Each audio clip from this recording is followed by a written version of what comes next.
نحمدہ و نصلی و نسلم علی رسولہ الکریم اما بعد فاعوذ باللہ من الشیطان الرجیم بسم اللہ الرحمن الرحیم۔ آج ہمارا 18واں سبق ہے حضرت اسحاق علیہ السلام کی پیدائش اور قوم لوط کی بربادی۔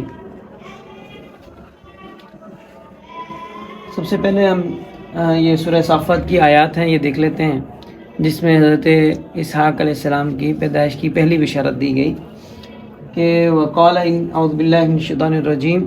جب حضرت ابراہیم وہاں سے ہجرت فرمانے لگے تو انہوں نے کیا فرمایا تھا؟ انی ذاہب الی ربی، میں اپنے رب کے پاس جا رہا ہوں، سیہدین، وہ مجھے راہ دکھائے گا۔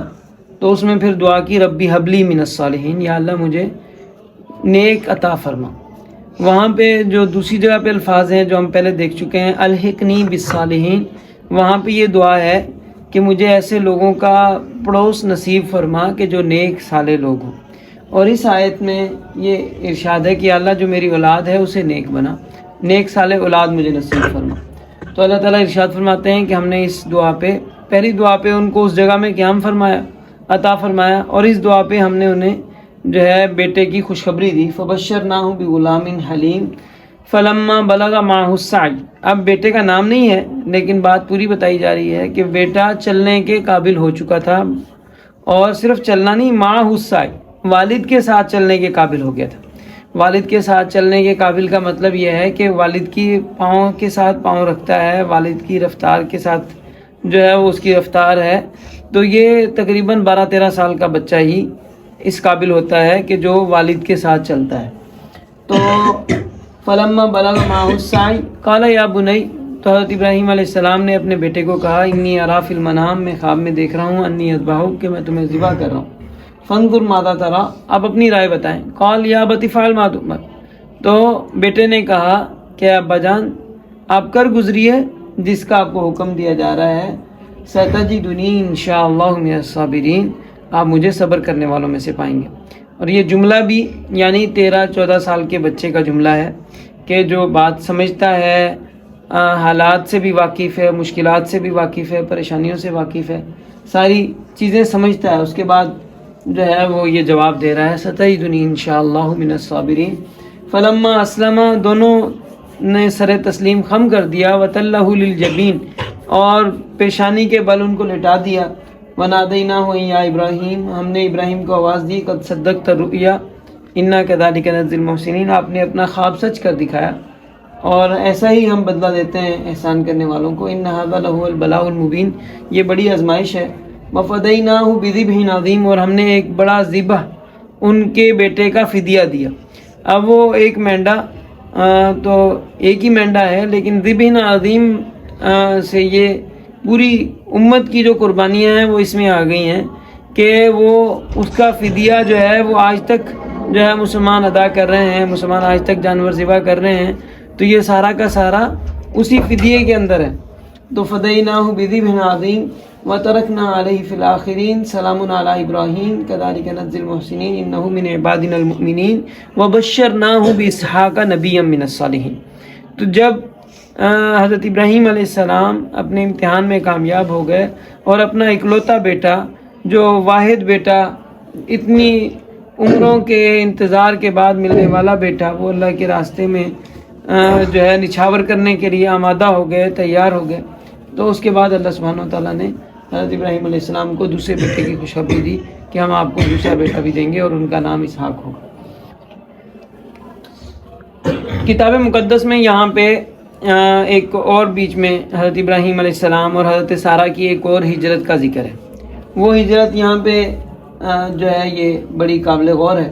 اس کے اندر جو الفاظ ہیں یہ ہے کہ ابراہیم وہاں سے پھر دوبارہ یعنی قحط آ گیا، پہلا قحط آیا تو مصر گئے، دوسری دفعہ قحط آیا تو مصر نہیں گئے۔ اس حضرت اسحاق کی جب باری میں یہ الفاظ آئیں گے تو وہاں پہ ہے کہ ان کو مصر جانے سے اللہ نے منع کر دیا، مصر نہیں جاؤ، تم جرار چلے جاؤ۔ تو اب وہ جرار ہے کس جگہ پہ؟ اب بنیادی طور پہ جرار جو کہنا چاہ رہے ہیں وہ یہ ہے کہ یہ فلسطین جس ملک میں آ کے رہ رہے تھے، وہاں کا جو بادشاہ تھا، اس بادشاہ کا جو دارالخلافہ ہے اس میں گئے، یعنی جرار بتانے کا مقصد کیا ہے کہ اور ان کے مطابق حضرت ابراہیم علیہ السلام کہاں گئے ہوئے ہیں؟ یہ موجودہ اسرائیل جو جگہ ہے یہاں پہ گئے ہوئے ہیں، اور یہاں سے اب وہ دیکھیں یہ اسرائیل اوپر ہے اور یہاں سے نیچے یہ مصر ہے، اور اب یہ یہاں پہ بیت ایل ہے، بیت ایل کی جگہ سے وہ مصر نہیں جا رہے، ابھی صرف جرار جا رہے ہیں۔ اب جرار کہاں پہ واقع ہے یہ ان سے سنتے ہیں۔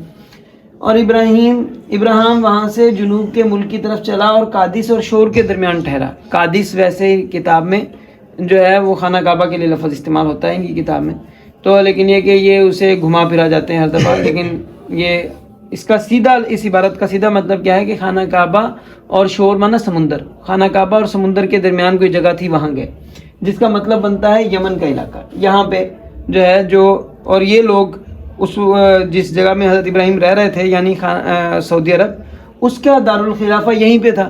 ہمیری بادشاہ یہاں پہ مقیم تھے اور جو یہاں پہ سرسبز علاقہ بھی تھا۔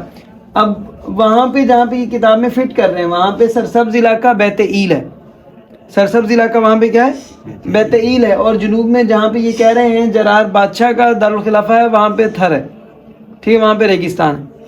اور اگر یہ یہاں پہ ہیں سعودی عرب میں، تو جس جگہ پہ جو تھر کا علاقہ ہے، صحرا کا علاقہ ہے، وہ بیت ایل کا ہے، اور سرسبز علاقہ کون سا ہے؟ وہ جو جنوب کے اندر ہے۔ بات سمجھ میں ہی نہیں آئی؟ تو دونوں کے محل وقوع کے اندر بہت فرق ہے۔ تو البتہ یہ کہہ رہے ہیں کہ حضرت ابراہیم اسی اوپر تھے، نیچے تو وہ کہتے ہیں کبھی آئے ہی نہیں، یہاں پہ انسان ہی نہیں رہتے تھے، یہ تو ویسی خالی جگہ تھی، یہ تو مانتے نہیں۔ تو بہرحال اب ان کا کہنے کے مطابق ابراہیم وہاں سے جنوب کے ملک کی طرف چلا گیا۔ وہاں سے کہاں چلا گیا؟ جنوب کے ملک کی طرف چلا گیا اور قادس اور شور کے درمیان ٹھہرا اور جرار میں قیام کیا۔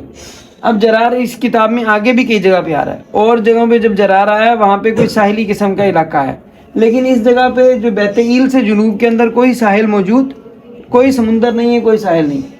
ابراہیم نے اپنی سارا کے حق میں کہا کہ وہ میری بہن ہے، اور جرار کے بادشاہ ابی ملک نے سارا کو بلوا لیا۔ اب یہ انہوں نے وہی کہانی جو مصر والے اس میں لگائی وہی یہاں پہ لگا دی کہ جو ہے حضرت ابراہیم کو یہاں پہ بھی خطرہ تھا، اس بادشاہ سے بھی خطرہ تھا، تو اس لیے بہن یہاں پہ بھی بہن ہی بتایا اس کو۔ اور ابی ملک نے سارا کو بلا لیا اور جو ہے خواب میں جو ہے اسے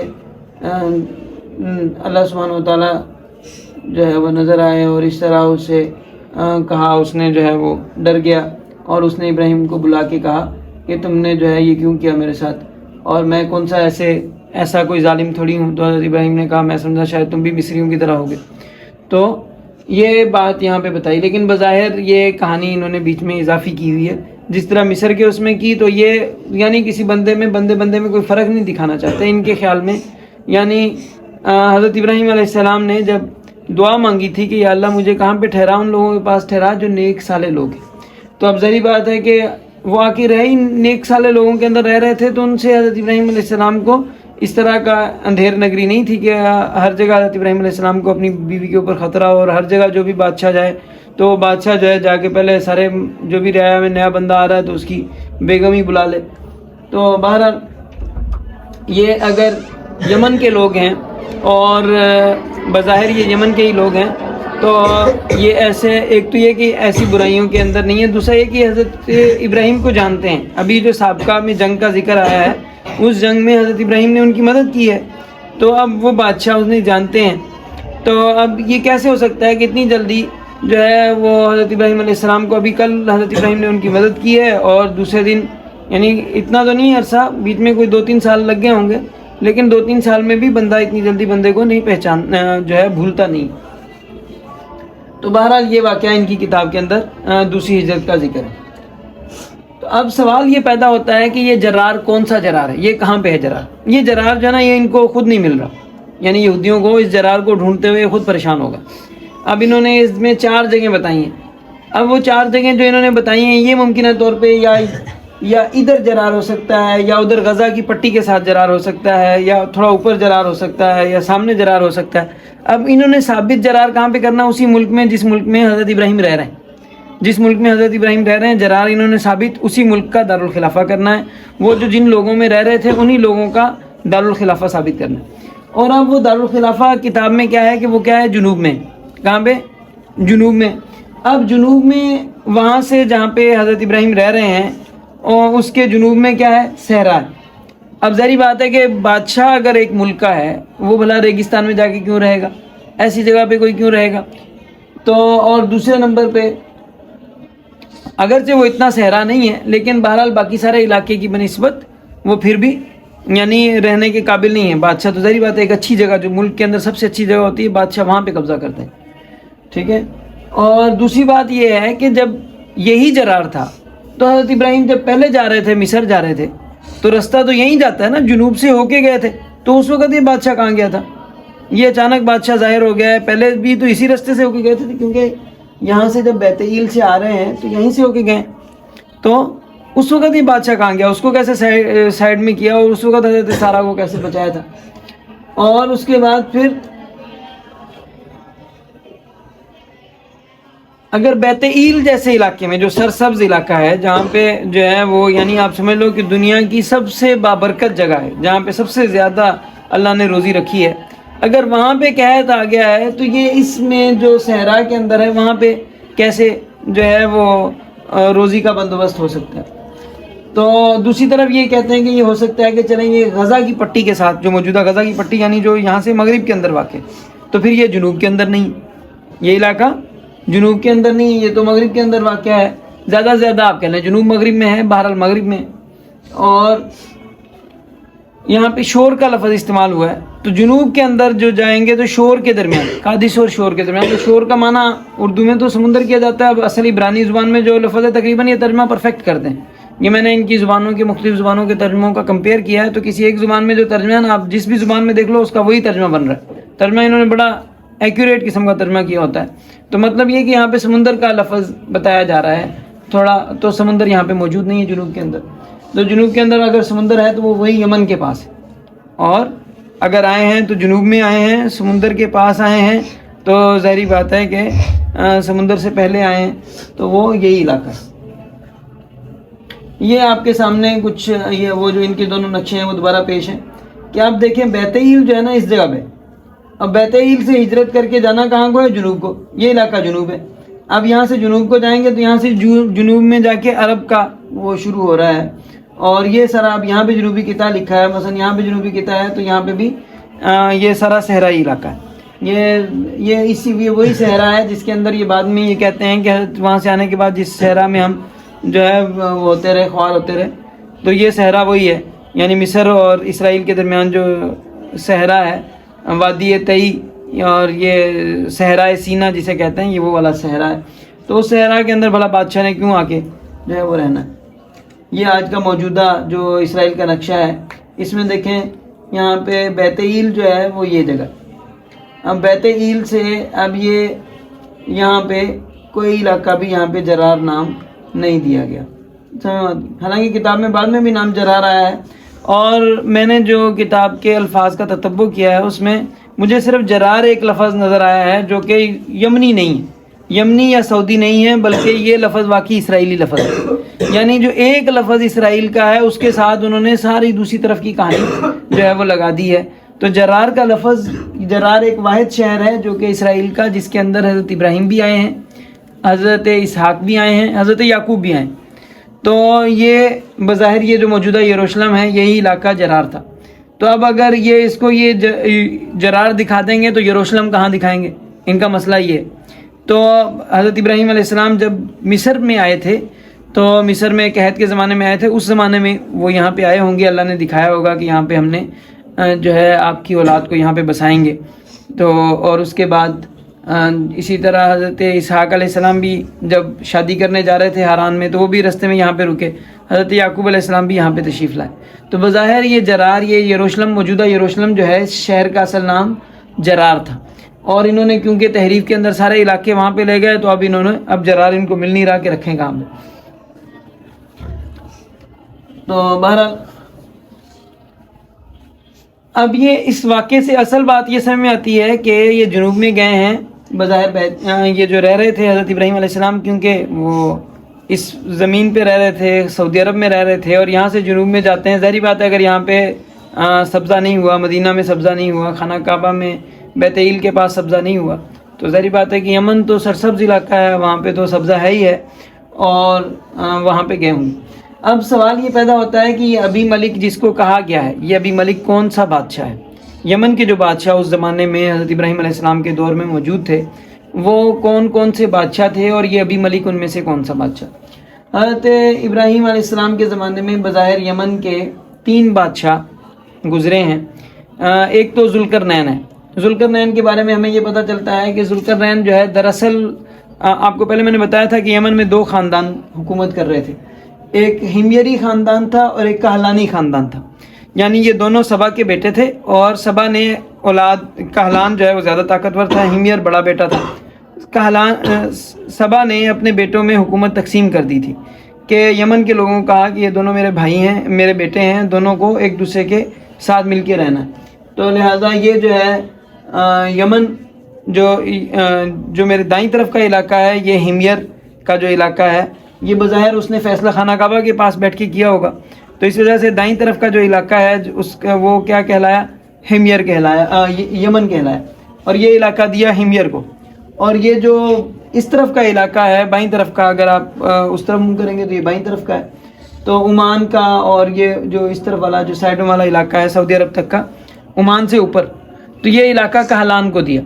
اور کہلانی جو ہے وہ وزیر ہوتے تھے اور جو ہمیری ہوتے تھے وہ بادشاہ ہوتے تھے. یعنی دونوں، یعنی یہ اس طرح انہوں نے چلا دی تھی نسبت کہ اسی نسبت سے یہ حکومت کریں گے. تو یہ مل کے حکومت کرتے تھے. یہ دونوں بڑی فرما برداری کے ساتھ والد کی بات کو انہوں نے نبھایا اور نسلوں میں یہ بادشاہ اور وزیر اسی طرح چلتے رہے. یعنی بادشاہ ہمیری ہوتا تھا اور حکومت جو کرتا تھا وہ کون کرتا تھا؟ یعنی وزیر جو ہوتا تھا وہ کہلانی ہوتا تھا. لڑنے وغیرہ کا جو بھی کام ہوتا تھا وہ کہلانیوں کے ذمہ ہوتا تھا. تو اب میں نے جو ان کے جو الفاظ سے جو نتیجہ نکالا ہے وہ یہ ہے کہ انہوں نے اصل میں کہلانیوں کو کنانی کر دیا. کنانی الگ سے کوئی قوم موجود نہیں، اور جو کہلانی ہیں ان کو انہوں نے کر دیا ہے کنانی. تو جس کی وجہ سے اب وہ یہ اس علاقے میں جو جہاں پہ حضرت ابراہیم تشریف لائے تھے وہاں پہ کون رہ رہے تھے؟ کہلانی لوگ رہ رہے تھے. تو کہلانیوں کو انہوں نے کیا کر دیا؟ اس لفظ کو تھوڑا تھوڑا انہوں نے ہلا دیا، کہلانی کو کنانی بنا دیا. اسی طرح ہمیری تھا، ہمیری کو انہوں نے ہتی بنا دیا. ہمیری لوگ تھے، آباد تھے. ہمیریوں کے ساتھ جب شادیوں کا مسئلہ آئے گا تو اس میں ہم اس کی بات کریں گے. تو اب یہ اس وقت میں جو بادشاہ جو تھا یمن کا، اصل میں ہوا یہ کہ یہاں کا جو بادشاہ تھا اس کا نام تھا غوث، نام تھا بادشاہ کا. غوث جو بادشاہ تھا اس نے شادی کی تھی ذوالقرنین کے گھر میں. ذوالقرنین کی بیٹی سے اس نے شادی کی تھی. ذوالقرنین کوئی نیک صالح آدمی تھا. تو غوث نے کی شادی ہونے کے مہینہ 1.5 مہینے بعد وہ، یعنی اس کی بیوی حاملہ تھی اور اس کا انتقال ہو گیا. تو اب اصول کے مطابق اب غوث کا بیٹا بادشاہ بننا تھا. اصول کے مطابق بادشاہ کون بننا تھا؟ بڑا بیٹا جو ہے اس کی اولاد میں بادشاہ چلتی تھی. یعنی وہ جو غوث کا جو بڑا بیٹا ہے اس نے بادشاہ بننا تھا. تو اب بڑا بیٹا تو اب ظاہر بات ہے حمل کی صورت میں وہ حکومت کر نہیں سکتا. باقی بھائی موجود ہیں، ہمیری باقی بھائی موجود ہیں. اسی طرح جو کہلانی وزیر ہے وہ موجود ہیں. لیکن انہوں نے کسی نے بھی ان کے اندر اس طرح کی اللہ نے جو ہے وہ ترک دنیا پیدا کی تھی کہ انہوں نے حکومت لینا پسند نہیں کیا. تو ذوالقرنین نے اتنی دیر خود حکومت سنبھالنے کا ارادہ کیا، اور اتنی دیر میں جتنی دیر میں وہ غوث کا بیٹا یعنی بڑا ہوتا ہے تو اتنی دیر تک وہ حکمران بن گیا. تو وائل بن غوث، عبد شمس بن غوث پہلے بادشاہ بنا، پھر جو ہے وائل بن عبد شمس، سوار بن عبد شمس، اور یہ 3 شخص تھے. تو ذوالقرنین نے جو ہے اس کو بڑی اللہ نے لمبی زندگی دی. تو جیسے یہ پوری دنیا فتح کر کے آیا اور اس کے بعد اس کا جب بیٹا بڑا ہو گیا، بالغ ہو گیا، حکومت چلانے کی اہلیت ہوگی، تو یہ حکومت سے سائڈ میں ہو گیا اور حکومت کس کے حوالے کر دی؟ وہ جو غوث کا جو بیٹا تھا اس کی حکومت حوالے کر دی. تو اب وہ اس کو اللہ نے بڑی لمبی زندگی دی. ذوالقرنین 300-400 سال جو ہے وہ رہا. اور ہمیری بادشاہوں کی بہت لمبی لمبی عمریں جو ہے ان کی کتابوں میں ملتی ہیں کہ عام طور پہ لمبی زندگیوں والے تھے. تو اس کی جب حضرت ابراہیم علیہ السلام جب تشریف لائے تو اس وقت ذوالقرنین بوڑھا ہو چکا تھا، اور اسی وجہ سے جو ہے اتنی بات لوگوں کا خیال ہے کہ ذوالقرنین سے حضرت ابراہیم علیہ السلام کی ملاقات ہوئی تھی. لیکن وہ کون سا بادشاہ تھا؟ تو بعض نے یہاں پہ اخبار مکہ للفاقہی جو ہے اس میں انہوں نے یہ ابی ملک جو ہے اسی کو ذوالقرنین قرار دیا ہے. تو ہو سکتا ہے یہ ذوالقرنین کا ہی نام ہو ابی ملک، لیکن بظاہر جو ہمیری ان سے جو معلوم ہوتا ہے وہ یہ ہے کہ اس وقت ذوالقرنین موجود تو تھا لیکن ذوالقرنین بطور بادشاہ نہیں تھا. اور بادشاہ جو تھا وہ غوث کی اولاد میں سے یا تو عبد شمس بن وائل یا سوار بن عبد شمس، ان دونوں میں سے کوئی شخص تھا.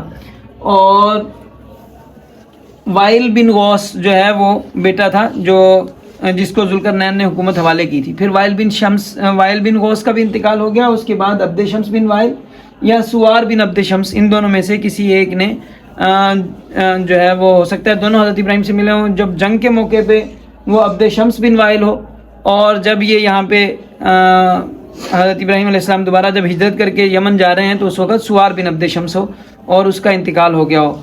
جو پہلا بادشاہ تھا عبد شمس بن وائل جو تھا، اس کا انتقال ہو گیا.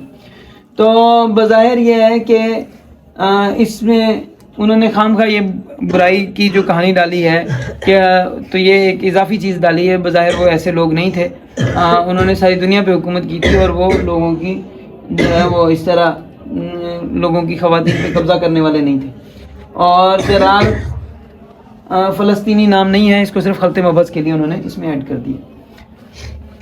اب اسی میں اس کے بعد یہ اس سے پہلے ان کی کتاب میں یہ واقعہ پہلے ہے کہ یعنی وہ جو ابراہیم علیہ السلام کو یہ سب سے پہلے تو حضرت اسحاق علیہ السلام کی جو پہلی بشارت ملی وہ تب ملی جب حضرت اسماعیل علیہ السلام کو ذبح کرنے کے لیے لٹا دیا اور اللہ نے ان کی جگہ پہ جو ہے وہ فدیہ دے دیا اور جانور دے دیا. دمبا ان کی جگہ ذبح ہو گیا، تو مینڈا ذبح ہو گیا. اس کے بعد جو ہے یہ پہلی بشارت ملی تھی. دوسری بشارت تب ملی تھی جب قوم لوط کے اوپر عذاب لانے والے فرشتے آئے تھے. تو انہی عذاب لانے والے فرشتوں نے جو ہے کیا کیا تھا، حضرت ابراہیم علیہ السلام کو خوشخبری دی تھی کہ آپ کے اب حضرت اسحاق پیدا ہونے والے ہیں.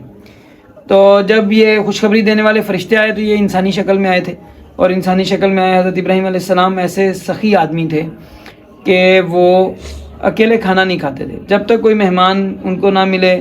اب بظاہر یہ ہو سکتا ہے کہ اس وقت یہ سارے مکہ میں ہی رہ رہے ہوں، کیونکہ جس طرح روایات میں آتا ہے کہ لوگوں کا انتظار کر رہے تھے، کھانے کے لیے لوگوں کا انتظار کرتے تھے. تو بظاہر یہ انہوں نے حج کے لیے آواز لگا چکے تھے یا جو ہے اور لوگوں کے آنے کا، خانہ کعبہ میں آنے کا انتظار کرتے تھے. لوگ آتے تو ان کو ساتھ ان کا اکرام کرتے تھے.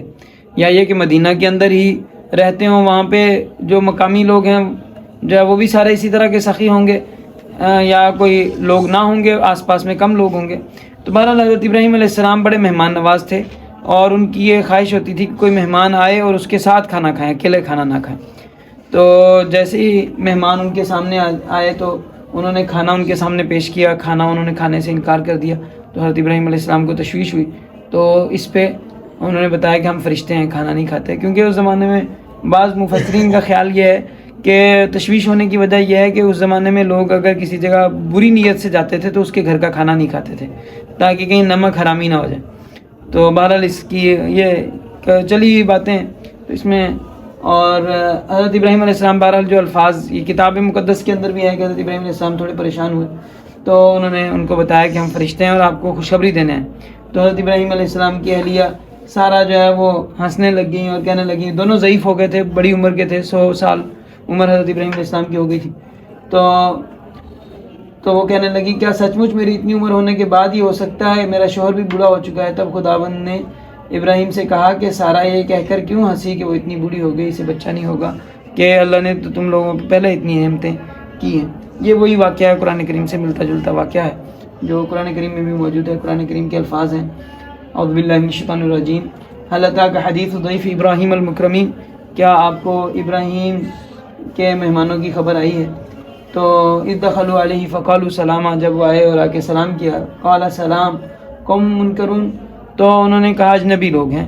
فراغ الی اہلہ فجاء بعجل سمین، فوراً صحت مند سا جو ہے وہ بچڑا کاٹ کے لے آئے اور پکا کے تیار کر کے ان کے لیے لے کے آئے. فقربہ الیہ، ان کے سامنے رکھا. قال الا تاکلون، پوچھا کیوں نہیں کھاتے ہو؟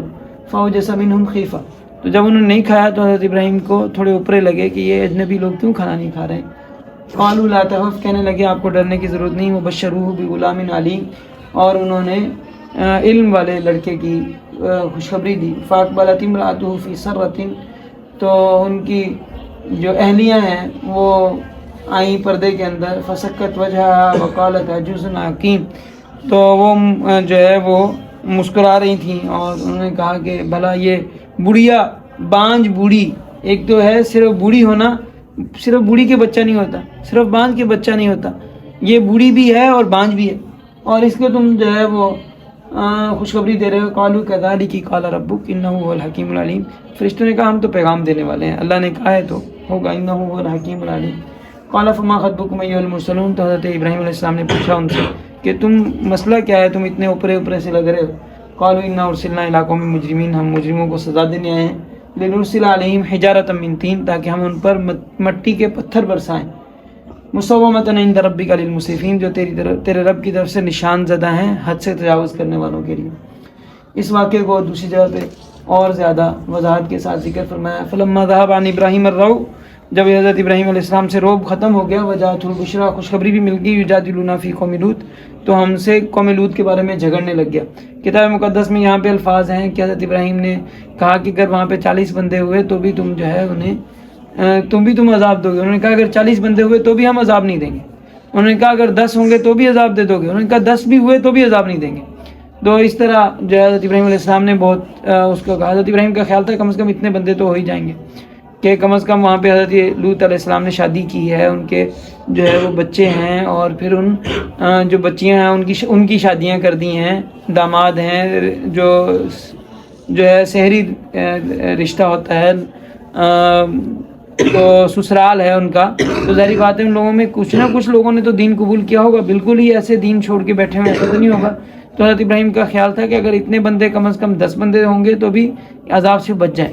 تو اتنا جو ہے وہ اس کو یہاں پہ قرآن کریم میں ہے یجادلون فی قوم لوط. تو حضرت ابراہیم علیہ السلام ہم سے قوم لوط کے بارے میں جھگڑنے لگ گئے. تو اب وہ ان کی رحمت کا عالم دیکھیں کہ اپنی قوم کو تو عذاب کے لیے دعا نہیں کی, اپنی قوم کے لیے تو دعا کی نہیں, دوسرا جو بھتیجا ہے اس کی قوم کے لیے عذاب کے فرشتے جا رہے ہیں تو ان کے بارے میں بھی ان کو فکر ہو رہی ہے کہ ان کے اوپر کیوں عذاب ہو رہا ہے. ان ابراہیم لحلیم اواہ منیب. اللہ سبحانہ و تعالیٰ حضرت ابراہیم کی شان بیان کرتے ہیں کہ بڑے بردبار, بڑے اللہ کی طرف رجوع کرنے والے اور بہت زیادہ آہوزاری کرنے والے تھے. یا ابراہیم اعرض عن ھذا. ابراہیم آپ اس سے اعراض کریں. انہو قد جاء امر ربک. ان پہ تیرے رب کا فیصلہ آ گیا ہے. انہم آتیہم عذاب غیر مردود. ان پہ وہ عذاب آ گیا ہے جو لوٹنے والا نہیں ہے. ولما جاءت رسلنا لوطا سیء بہم وضاق بہم ذرعا وقال هذا یوم عصیب. جب حضرت لوط علیہ السلام کے پاس آئے تو حضرت لوط علیہ السلام پریشان ہو گئے. وجاءہ قومہ یہرعون الیہ. قوم بھاگتی آئی, نوجوان امرد لڑکوں کی شکل میں تھے تو وہ اپنی برائی کے اس میں بھاگے ہوئے آئے. من قبل كانوا يعملون السيئات. اس سے پہلے وہ برائیاں کرتے تھے. قال يا قوم هؤلاء بناتي هن اطهر لكم. حضرت لوط علیہ السلام بھی حضرت ابراہیم کے بھتیجے ہیں, مہمان نواز ہیں. تو حضرت لوط علیہ السلام کو جو ہے بڑا دکھ ہے کہ میرے مہمان آئے ہوئے ہیں اور یہ مہمانوں کی بے اکرامی کر رہے ہیں. تو وہ کہہ رہے ہیں کہ حضرت لوط علیہ السلام نے کہا دیکھو یہ میری بیٹیاں ہیں, تم ان سے شادی کر لو, یہ تمہارے لیے پاکیزہ ہیں. علماء نے لکھا ہے کہ یہاں پہ بناتی کہہ رہے ہیں. اس بناتی کہنے سے مطلب یہ ہے کہ قوم کی بیٹیاں, یہ جو قوم کی بیٹیاں تمہاری گھروں میں موجود ہیں تم ان کے پاس جا کے اپنی ضرورت پوری کرو. تم کیوں جو ہے برائی کے اندر مبتلا ہو. فاتقوا اللہ ولا تخزونی فی ضیفی. تم اتنا خیال کرو یہ میرے مہمان ہیں. الیس منکم رجل رشید. تمہیں کسی میں اتنی عقل نہیں ہے کہ مہمان کا خیال کرتے ہیں, تمہیں اتنی بات سمجھ میں نہیں آ رہی. تو قالوا لقد علمت ما لنا فی بناتک من حق. تو وہ کہنے لگے کہ آپ کو پتہ ہے ہم جو ہے بچیوں جو ہے وہ لڑکیوں میں رغبت نہیں رکھتے. وَإِنَّكَ لَتَعْلَمُ مَا نُرِيدُ قَالَ لَوْ أَنَّ لِي بِكُمْ قُوَّةً وَآوِي إِلَىٰ رُكْنٍ شَدِيدٍ. تو حضرت لوط علیہ السلام نے اپنی کمزوری کا اظہار کیا کہ کاش میرے پاس قوت ہوتی اور میرے پاس یا کوئی ساتھی ہوتا مضبوط. تو میں جو ہے آج اپنے مہمانوں کو بچا سکتا. تو وہ مہمان کہنے لگے یا لوط انا رسول ربک. ہم تیرے رب کے رسول ہیں, تیرے رب کے بھیجے ہوئے ہیں. نہیں یصلوا الیک. تیرے پاس نہیں آئیں گے. فاسری بأہلک بقطع من اللیل. رات کے ٹکڑے میں نکل جا. ولا یلتفت منکم احد. پیچھے مڑ کے نہیں دیکھنا. الا امرأتک. بیوی تمہاری دیکھے گی. انہ مصیبها ما اصابہم. کیونکہ ان کو وہ عذاب پہنچنے والا ہے جو ان سب کو پہنچے گا, اس کو پہنچنے والا. ان موعدہم الصبح. ان سے صبح کا وقت ہے ان کا. الیس الصبح بقریب. فلما جاء امرنا جعلنا علیہا سافلہا. تو جب ہمارا حکم آیا ہم نے ان کے اوپر کو نیچے کر دیا. تو اب یہاں پہ جو الفاظ ہیں عالیہ سافلہ, اس سے بھی وہ معنی ثابت نہیں ہوتے جو کہ معروف ہیں کہ بستیوں کو اٹھایا گیا, آسمان پہ لے جایا گیا اور پھر پلٹا گیا. کیونکہ وہ کل وہ پہلے وہ عالم عرب عالم کی بات بھی نقل کی تھی، اور سیدھا لفظوں سے سمجھ میں آ رہا ہے، جعلنا عالیہا سافلہ، ان کا جو اوپر تھا اس کو نیچے کر دیا، یعنی اوپر جو چھت تھی وہ ان کے اوپر گرا دی، ٹھیک ہے. وامطرنا علیہم حجارۃ من سجیل منضود، اور ان کے اوپر تہ بتہ جو مٹی کے جو پتھر تھے، جو آگ میں پکے ہوئے پتھر تھے، وہ ان پہ مارے. مسومۃ عند ربک، جو تیرے رب کی طرف سے نشان لگے تھے. وما ہی من الظالمین ببعید، اور یہ ظالموں سے دور نہیں ہے، ظالم وہاں پہ جا کے دیکھ سکتے ہیں، اور وہ جگہیں آج بھی موجود ہیں، عبرت کا نشان آج بھی موجود ہے. تو اس وقت اس کے بعد حضرت سارہ علیہ السلام کی جو بچہ پیدائش ہونے کا ذکر ہے کتاب مقدس میں، وہ یہ ہے کہ خداوند نے جو سارہ سے وعدہ کیا تھا اس کو پورا کیا، اور سارہ عمر رسیدہ ابراہیم سے حامل ہوئی اور ایک بیٹے کو جنم دیا. یہ سب کچھ ٹھیک اس وقت ہوا جس کے بارے میں خداوند نے کہا تھا. سارہ نے ایک بیٹے کو جنم دیا، ابراہیم نے اس کا نام اسحاق رکھا. جب اسحاق کو پیدا ہوئے 8 دن ہو گئے، خدا کے حکم کے مطابق ابراہیم نے اس کا ختنہ کروایا. جب ان کا بیٹا اسحاق پیدا ہوا تو ابراہیم کی عمر 100 سال تھی. سارہ نے کہا خدا نے مجھے خوشی بخشی ہے، اور جو کوئی اس کے بارے میں سنے گا وہ مجھ سے خوش ہوگا. کوئی سوچ بھی نہیں سکتا تھا کہ ابراہیم کو سارہ سے کوئی بیٹا ہوگا، اور اس نے کہا کہ ابراہیم کے ضعیف ہونے کے باوجود اب میں نے اس کو ایک بیٹا دیا. جب اسحاق بڑا ہوا اور کھانا کھانے کی عمر کو پہنچا تب ابراہیم نے ایک بڑی ضیافت کروائی. عقیقہ جو ہے جب وہ بڑا ہو گیا، کھانا کھانے کی عمر کو پہنچ گیا، تو پھر ان کے مطابق کیا. سنت ابراہیمی ہمارے پاس جو ہمارے نبی صلی اللہ علیہ وسلم کا جو تعلیمات ہیں اس کے مطابق جو کر سکے تو اسے 7ویں دن عقیقہ کرنا چاہیے. تو بہرحال یہ کتاب مقدس ہے، اس میں انہوں نے اپنی مرضی سے سیٹنگ کر لیتے ہیں، آگے پیچھے کر لیتے ہیں. تو جو بات ہمیں سنت سے پہنچی ہے، قرآن سے ملی ہے، جناب نبی کریم صلی اللہ علیہ وسلم سے ملی ہے، وہ بالکل درست ہے، حق ہے. اور باقی ساری چیزوں کے اندر آگے پیچھے ہو سکتا ہے. قرآن حق ہے، قرآن میں کچھ آگے پیچھے نہیں ہو سکتا، اور سنت حق ہے، جو نبی صلی اللہ علیہ وسلم نے ارشاد فرمایا وہ بالکل درست ہے. وآخر دعوانا الحمدللہ.